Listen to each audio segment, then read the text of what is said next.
नमस्कार मित्रांनो, माझं नाव आहे डॉक्टर निलेश पाकले. मी आहे तुमच्या हेल्थ आणि वेल्थचा दोस्त. आज आपण चर्चा करणार आहोत कप अँड हँडल पॅटर्नच्या बाबतीत. सगळ्यात पहिल्यांदा हे समजून घ्या, कप अँड हँडल पॅटर्न हा बुलिश पॅटर्न आहे.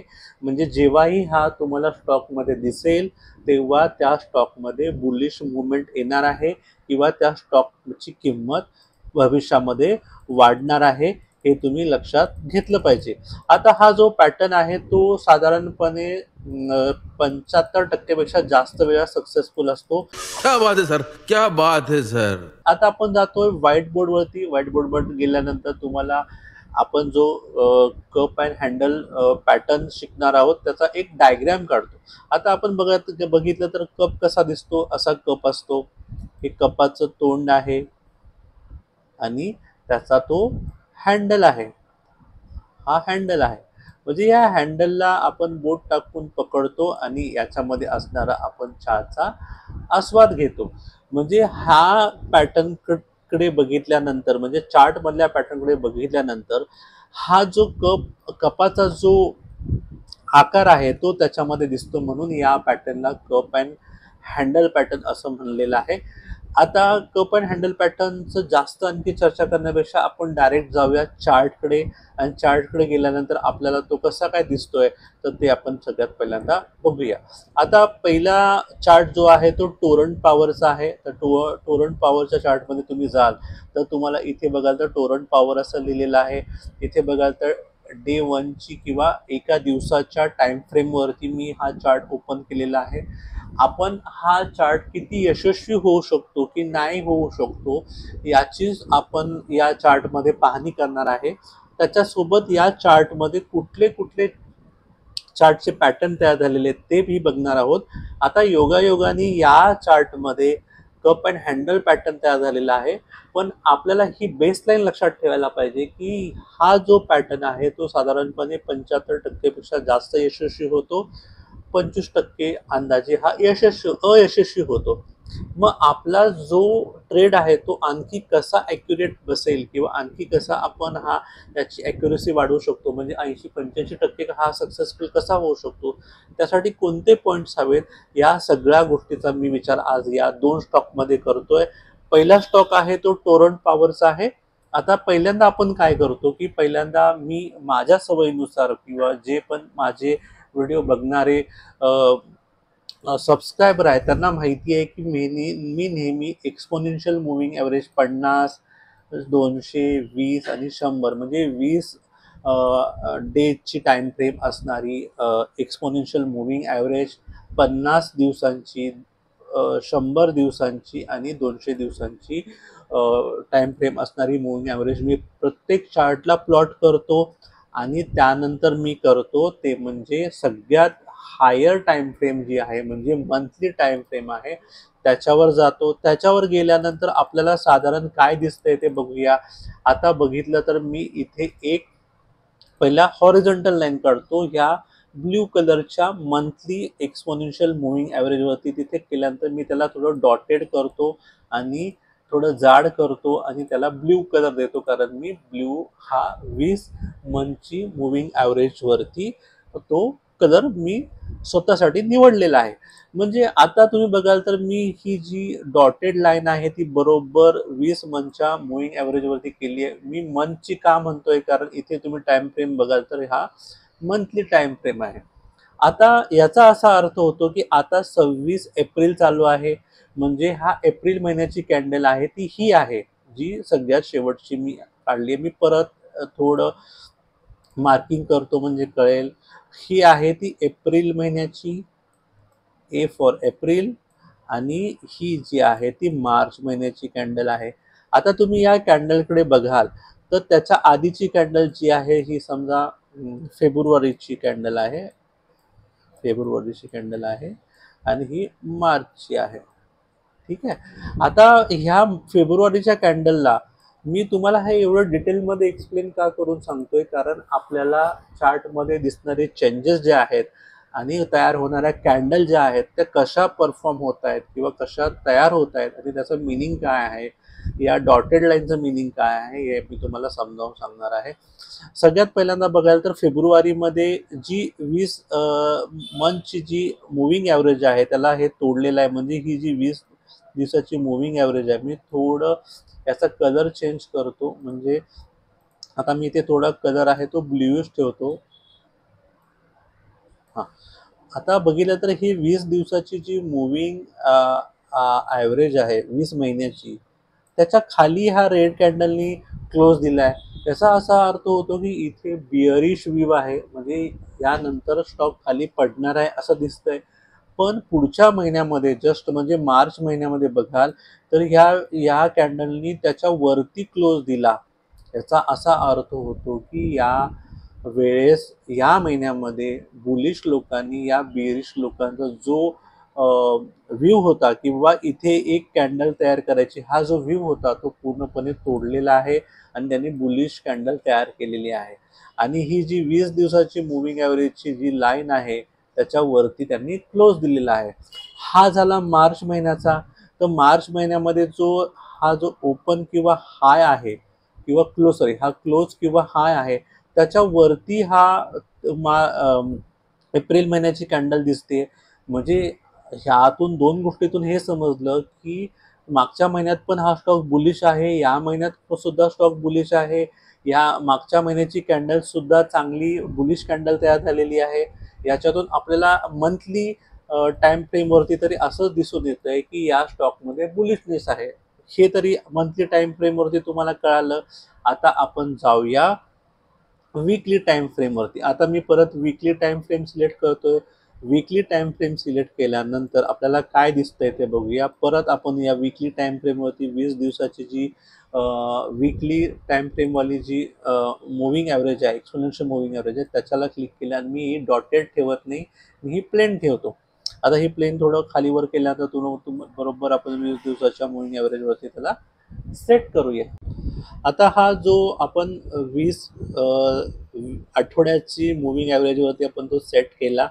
आता याच्यामध्ये बघाल तर मागच्या आठवड्यामध्ये या महिन्याच्या मागच्या आठवड्यामध्ये म्हणजे हा जो लेटेस्ट आठवडा आहे जो आज पूर्ण होतोय, कारण आज शुक्रवार जो कालचा होता तिथे पूर्ण झाला. आता पुढच्या आठवड्याची जी सोमवारपासून कॅन्डल तयार होणार आहे ते इथून चालू होईल.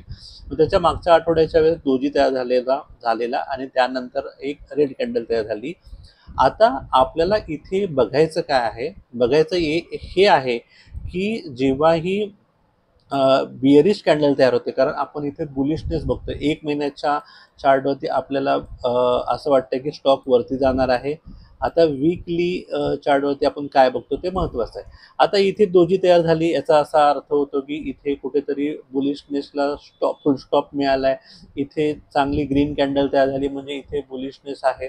दुसरी ही कॅन्डल तयार झाली म्हणजे बिअरिशनेस आहे, म्हणजे खाली स्टॉक पडेल असं वाटतंय. किंवा इंडिसिजन कॅन्डल तयार झाली, इथे बिअरिश कॅन्डल तयार झाली म्हणजे इथे स्टॉक खाली जातोय असं दिसतंय.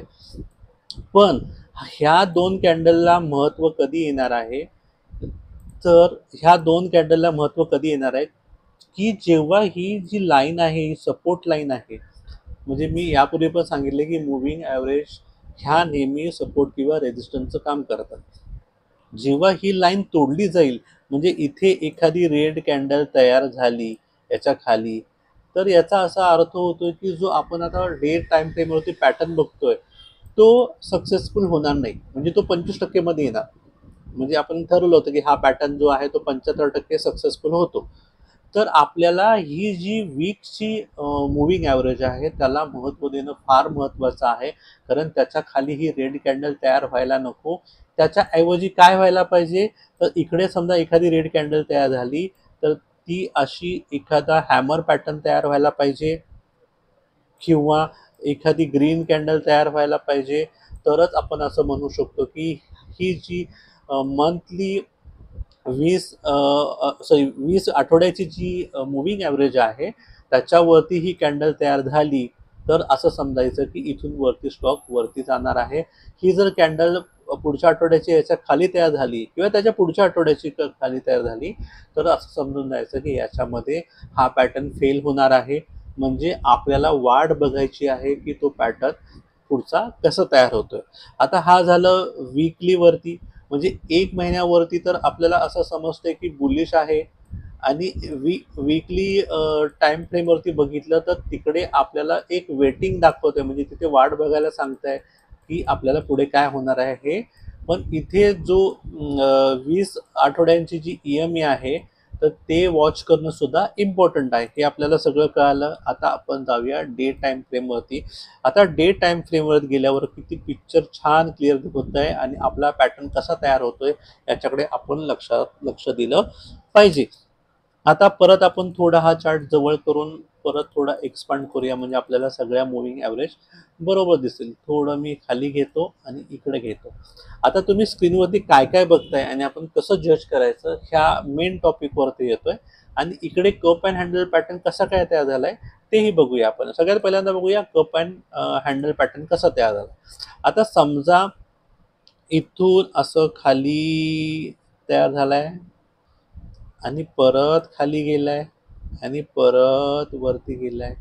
मग तुम्ही बघाल तर हा जो आकार आहे तो असा आहे, म्हणजे हा जो आहे तो कपासारखा दिसतोय आणि हा हँडल सारखा दिसतो. म्हणजे याला म्हणायचं cup and handle pattern. Cup हा जो पार्ट आहे, हा ॲरो केलेला तो हा आहे आणि हा जो पार्ट आहे तो हा आहे. म्हणजे तुम्हाला कळालं की हा कप अँड हँडल पॅटर्न तयार झालाय. आणि तुम्ही हे गोष्ट वारंवार बघणार तर तुम्हाला कळणार की कप अँड हँडल पॅटर्न कसा तयार होतो. म्हणजे सध्या शॉर्टमध्ये बघायला गेलं तर हा झाला कप, हा झाला हँडल आणि यानंतर तो स्टॉक असा येऊन असा जाणार आहे. हे झालं कप अँड हँडलचं बटन. हा कप म्हणजे याचा पूर्ण डायग्राम काढायचा असेल तर हा कपाचं वरचं तोंड, हे त्याचं बोटात पकडायचं हँडल आणि त्यानंतर तो स्टॉक वरती जाणार आहे. म्हणजे ही परिस्थिती आहे या चार्ट पॅटर्नमधल्या, सॉरी या स्टॉकमध्ये असलेल्या चार्ट पॅटर्नची. आता आपल्याला बघायचं काय आहे अशा गोष्टी की ज्याच्यामुळे हा जो पॅटर्न आहे तो खूप सक्सेसफुल होणार आहे, त्याच्याबद्दल आपण चर्चा करूया. सगळ्यात पहिल्यांदा बघायचं की तो स्टॉक जो आहे किंवा त्यामध्ये होणाऱ्या कॅन्डल ज्या आहेत त्या बरोबर त्या ठिकाणी सपोर्ट घेत आहेत की नाही. आता पहिला सपोर्ट कुठे आहे, तो सपोर्ट आहे तो इथे. इथे बघाल तर ही जी ब्ल्यू लाईन दिसते, मी ब्ल्यू लाईन वरून हा रेड लाईन काढतो, ही ब्ल्यू लाईन दिसते, ही आहे डेची 20 दिवसाची EMI बरोबर. ही जी ब्ल्यू लाईन आहे ती वीकली 20 दिवसाची 20 आठवड्यांची EMI आहे आणि ही जी डॉटेड दिसते ती मंथची EMI आहे. हे बघितलं. आता ही जी कॅन्डल तयार झाली आहे शेवटची ती 20 दिवसाच्या EMIच्या जवळ तयार झाली आहे. समजा याने सुद्धा पुढचा उद्या किंवा परवा सुद्धा तो स्टॉक आणखी खाली पडला तर ही जी लाईन आहे ना ती खूप महत्त्वाची आहे, ती तोडली नाही पाहिजे. कारण ही तोडली तर परत स्टॉक खाली येऊ शकतो.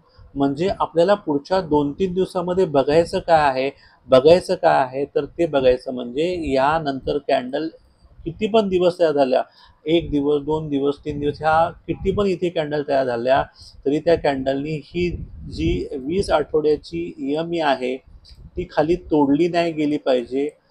तोडली गेली तर तो पॅटर्न आहे तो फेल झाला, तोडली नाही गेली तर तो पॅटर्न अजून जिवंत आहे, याच्यामध्ये आपण ट्रेड घेऊ शकतो.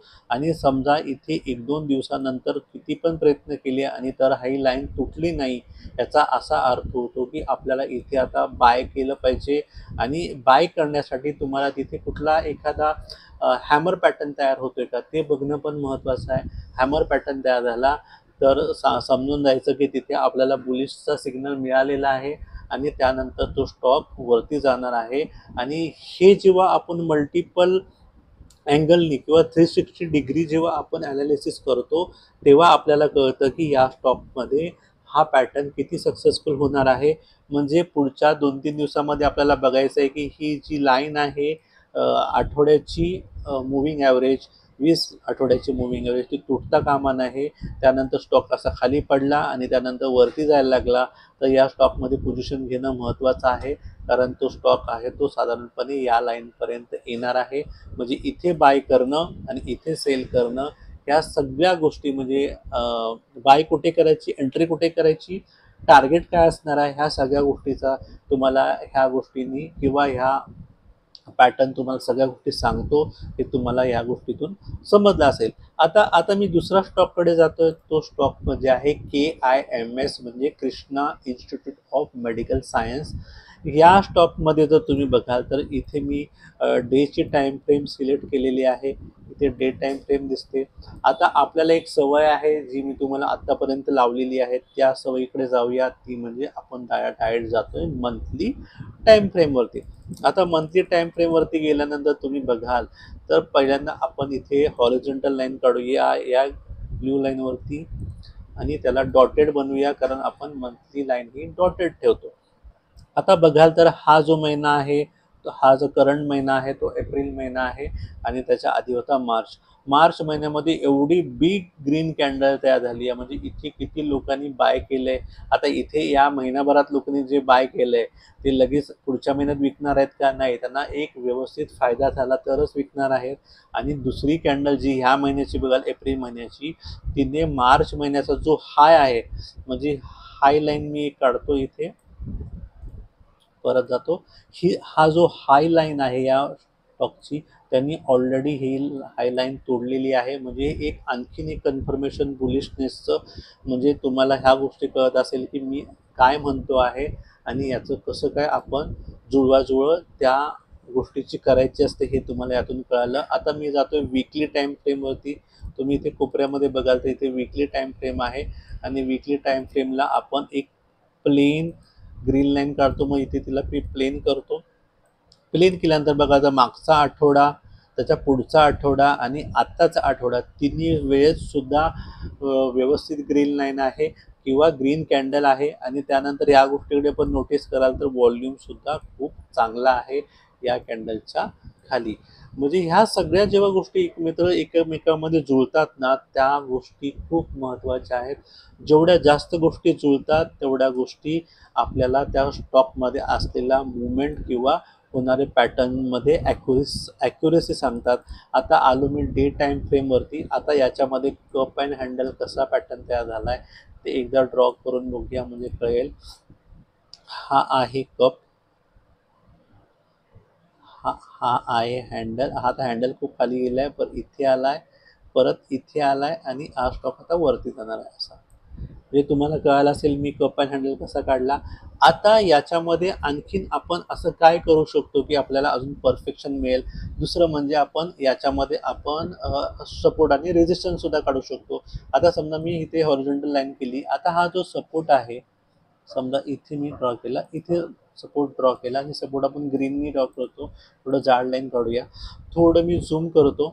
हा जो मी सपोर्ट काढला आहे, हा सपोर्ट लाईन बघाल ती त्यांनी इथे टच केलं आहे, इथे टच केलं आहे, इथे टच केलं आहे. म्हणजे तिन्ही वेळेस ही सपोर्ट लाईन ही रेजिस्टन्सचं काम करत होती आणि चौथ्या वेळेस इथे हा सपोर्ट तोडलेला आहे आणि सपोर्टच्या रेजिस्टन्स तोडलेला आहे आणि त्याच्या खाली व्हॉल्यूम बघाल तर एवढा खूप छान व्हॉल्यूम आहे.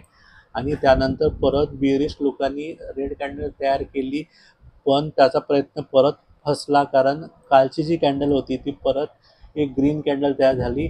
म्हणजे हा जो सपोर्ट आहे, ग्रीन जी लाईन काढलेली आहे ना, ती खूप महत्त्वाची आहे. आणि त्यानंतर दुसरी महत्त्वाची लाईन म्हणजे ही खालची वीकली मुव्हिंग ॲव्हरेज आहे. म्हणजे पुढच्या 2-3 दिवसामध्ये जर हा पहिला सपोर्ट जर तुटला नाही, मी परत काढतो, हा जो ग्रीन सपोर्ट तुटला नाही, तर हा स्टॉक 2-3 दिवसानंतर खरंच खूप चांगली बुलिश मुवमेंट दाखवू शकतो. हे मी सांगत नाही, ही गोष्ट सपोर्ट सांगतोय, मुव्हिंग ॲव्हरेज सांगतोय, व्हॉल्यूम सांगतोय आणि यामध्ये असलेला जो चार्ट पॅटर्न आहे ते सांगतोय. म्हणजे तुम्हाला ह्या सगळ्या गोष्टीची जुळवाजुळव करायला लागेल. म्हणजे एखाद्या वेळेस आपण लग्न जुळवताना कसं 36 गुण जुळत आहेत का ते बघतो, त्याप्रमाणे याच्यामध्ये जेवढे गुण जुळत आहेत, जेवढे पॉईंट्स हे सांगतायत की या स्टॉकमध्ये बुलिशनेस आहे, तेवढेच पॉईंट तुम्ही जुळवाजुळव करून त्या स्टॉकमध्ये तुम्ही एंट्री घ्यायची आहे. आता मला या दोन स्टॉकमध्ये जर कम्पेअर केलं तर टोरंट पॉवरपेक्षा कृष्णा इन्स्टिट्यूट ऑफ मेडिकल सायन्समध्ये जास्त बुलिशनेस वाटतोय, कारण याच्यावरती वीकली चार्टवरती सुद्धा तुम्ही बघाल तर बुलिश कॅन्डल दिसत होत्या, तसं याच्यामध्ये वीकली चार्टवरती तुम्हाला दोजी आणि एक रेड कॅन्डल दिसली आणि याच्यामध्ये तिन्ही बुलिश कॅन्डल दिसल्या. म्हणजे आपल्याला वेटेज देताना पण हे समजलं पाहिजे. त्यासाठी मी आज 2 स्टॉक का घेतले कंपॅरिझनला, तुम्हाला हे कळावं मी काय म्हणतो. मी परत जातोय चार्टवरती म्हणजे तुम्हाला आणखी मला समजावता येईल. आता मी याच्या वीकली चार्टवरती जातो. वीकली चार्टवरती गेल्यानंतर आपल्याला काय दिसतंय की ह्या 2 रेड कॅन्डल आहेत. हेच मी याच्या वीकली चार्टवरती गेल्यानंतर काय दिसतंय, बुलिश कॅन्डल आहे. तिन्ही बुलिश कॅन्डल आहे. व्हॉल्यूम पण छान आहे. म्हणजे ह्या गोष्टी का सांगतात कम्पेअर करायला? कंपॅरिझनमध्ये हे गोष्टी कळते की टोरंट पॉवरमध्ये सुद्धा कप अँड हँडल पॅटर्न तयार होतोय, पण हा फेल होण्याचे काही चान्सेस आहेत. तसं किम्समध्ये म्हणजे किन्स्टा इन्स्टिट्यूट ऑफ मेडिकल सायन्समध्ये याचे चान्सेस जरा कमी वाटत आहेत फेल होण्याचे. हा जास्त सक्सेसफुल होण्याचे चान्सेस वाटतात, कारण याच्यामध्ये तशा कॅन्डल तयार झालेल्या आहेत. वीकलीवरती सुद्धा, डे चार्टवरती सुद्धा आणि मंथलीमध्ये सुद्धा. आणि याच्यामध्ये जर तुम्ही डेवरती जाल तर यांनी जो हा सपोर्ट, ही जी ग्रीन लाईन काढली आहे, ही खूप त्यांनी टेस्ट केलेली आहे. इथे टेस्ट केली, इथे टेस्ट केली, इथे टेस्ट केली, इथे ब्रेकआउट झाला चांगल्या व्हॉल्यूमनी, परत खाली पाडायचा प्रयत्न केला, पण रिसेंट कॅन्डल ही बुलिश झाली किंवा याला थांबवलं गेलं. उद्या जर या स्टॉकमध्ये ग्रीन कॅन्डल तयार झाली, त्यानंतर त्या स्टॉकमध्ये बुलिशनेस येणार आहे. हेच सगळ्या गोष्टी जुळवून माहिती पडते किंवा याचा आउटपुट येतोय हे तुम्हाला कळालं असेल. मी आज तुम्हाला 2 स्टॉक शिकवले. कुठल्या स्टॉकला आपण वेटेज का दिलं, त्याच्या मागची कारणं सांगितली. तुम्हीही असे कप अँड हँडलचे वेगवेगळे चार्ट शोधून काढा. जोपर्यंत तुम्ही प्रॅक्टिस करत नाही तोपर्यंत तुम्हाला या गोष्टीचा आनंद किंवा ॲक्युरसी मिळणार नाही. आणि कोणत्या पण स्टॉकमध्ये कंपॅरिझन करता त्याचं कॅन्डल रीडिंग करा. कॅन्डल रीडिंग केल्यामुळे तुम्हाला आणखीन त्याच्यामध्ये एक इंटरेस्ट वाढेल की बाबा कुठला स्टॉक याच्यामध्ये व्यवस्थित आपल्या गोष्टी सांगतोय किंवा त्याच्यामधून काय प्रेडिक्ट होतंय. तुम्हाला हा व्हिडिओ आवडला असेल तर लाईक करा, चॅनलला सबस्क्राईब करा आणि बेल आयकॉन दाबायला विसरू नका. त्याच्यामुळे तुम्हाला येणारे भविष्यातील व्हिडिओचं नोटिफिकेशन मिळेल. आणि तुमच्या मित्रांच्या ग्रुपवरती, सोशल मीडिया प्लॅटफॉर्मवरती या व्हिडिओला शेअर करा. धन्यवाद. Thank you very much.